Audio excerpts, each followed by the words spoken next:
Nah, sekarang kita masuk operasional deposito. Pengertian deposito adalah simpanan pencairan yang hanya dapat dilakukan pada jangka waktu tertentu dan syarat-syarat tertentu. Karakteristik deposito dari bank antara lain, deposito dapat dicairkan setelah jangka waktu berakhir. Nah, kedua, deposito yang akan jatuh tempo akan dapat diperpanjang secara otomatis atau automatic rollover. Nah, yang ketiga, deposito dapat dalam mata uang rupiah maupun dalam mata uang asing. Nah, menurut para ahli, menurut Andika menyatakan bahwa deposito adalah simpanan pihak yang ketiga kepada bank yang penempatan dananya memiliki jangka waktu tertentu sebagai batas akhir berlakunya deposito tersebut. Nah, menurut Ivone menyatakan bahwa deposito yaitu simpanan yang penarikannya hanya bisa dilakukan pada waktu tertentu berdasarkan perjanjian deposan dengan bank. Nah, sekarang kita masuk jenis-jenis deposito. Yang pertama, deposito berjangka. Deposito berjangka yaitu deposito yang diterbitkan dengan jenis jangka waktu tertentu. Deposito berjangka diterbitkan atas nama baik perorangan maupun lembaga atau tidak dapat diperjualbelikan. Nah, jangka waktu deposito bervariasi yaitu 1, 3, 6, 12, dan 24 bulan. Perbedaan jangka waktu deposito berjangka akan berdampak pada imbalan yang diberikan oleh bank kepada deposan. Nah, yang kedua, sertifikat deposito. Sertifikat deposito sama halnya dengan deposito berjangka, yang membedakannya yaitu di dalam sertifikat deposito tidak tercantum nama pemilik, sehingga apabila pemilik membutuhkan dana segera sertifikat deposito tersebut bisa diperjualbelikan. Nah, yang ketiga, deposito on call. Deposito on call yaitu jenis deposito di mana jika melakukan penarikan harus memberitahu kepada bank sebelum melakukan pencairan. Bank bisa mencairkan deposit on call setelah mendapatkan informasi dari nasabah. Biasanya 2 hari sebelum pencairan. Jangka waktu deposit on call sangat pendek yaitu 7 hari sampai dengan 30 hari. Bunga yang diberikan berdasarkan negosiasi antara pihak bank dengan nasabah. Dan besarnya bunga tersebut dihitung per bulan sesuai kebijakan bank. Dan pembayaran bunga dilakukan pada saat penarikan. Nah, sekarang kita masuk karakteristik deposito.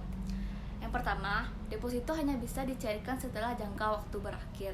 Jika deposan mencairkan dananya sebelum jatuh tempo, maka akan dikenakan denda atau penalti, tergantung pihak bank yang bersangkutan. Nah, yang kedua, setoran minimal. Jumlah setoran deposito berbeda dengan jumlah setoran tabungan. Uang ditempatkan untuk deposito memerlukan jumlah yang cukup besar. Kentutan jumlah besar minimal setoran tergantung pihak bank. Nah, yang ketiga, bunga deposito. Setiap penempatan dana, deposito akan mendapatkan bunga atau bagi hasil yang lebih besar daripada tabungan. Sistem perpanjangan deposito menurut Ismail, ketentuan sistem perpanjangan deposito. Yang pertama itu automatic rollover. Deposito akan diperpanjang dengan otomatis ketika sudah jatuh tempo, sehingga deposan tidak perlu datang ke bank untuk memperpanjang depositonya. Nah, yang kedua, non-automatic rollover. Perpanjangan non-automatic rollover adalah ketika sudah jatuh tempo, deposito tidak akan diperpanjang dan deposan harus segera mencairkan depositnya pada saat tanggal jatuh tempo. Nah, sekarang kita masuk ke risiko pencairan deposito sebelum jatuh tempo. Bahwa deposito dicairkan harus sesuai dengan jangka waktu yang sudah disepakati antara kedua belah pihak. Apabila deposan mencairkan depositnya sebelum jangka waktu, maka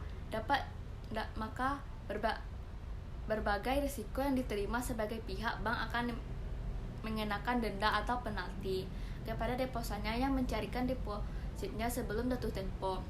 Denda setiap bank berbeda-beda, tetapi peraturan secara umum yaitu penalti dihitung sekian persen tertentu dari bunga sebelum pajak. Penalti dihitung sekian persen tentu dari bunga setelah pajak, dan penalti dihitung sekian persen tentu dari nominal deposito. Selain dikenakan denda, ada juga kemungkinan risiko lainnya yaitu bunga tidak dibayarkan sesuai kesepakatan di awal, dan bisa juga nilai bunga yang dibayarkan lebih rendah. Nah, sekarang kita masuk keuntungan memiliki deposito. Nah, yang pertama, dapat dijadikan agunan atau jaminan kredit. Nah, yang kedua, memperoleh hasil bunga yang umumnya lebih tinggi dari bentuk simpanan lainnya. Nah, yang ketiga, dapat mengelola keuangan secara lebih terencana sesuai dengan kebutuhan dan jangka waktu deposito. Nah, yang keempat, dijamin oleh lembaga penjamin simpanan atau LPS. Nah, sekarang kita masuk hal-hal yang harus diperhatikan. Yang pertama itu, pastikan Anda menerima billet atau surat berharga, atau dalam artian deposito berjangka atau sertifikat deposito.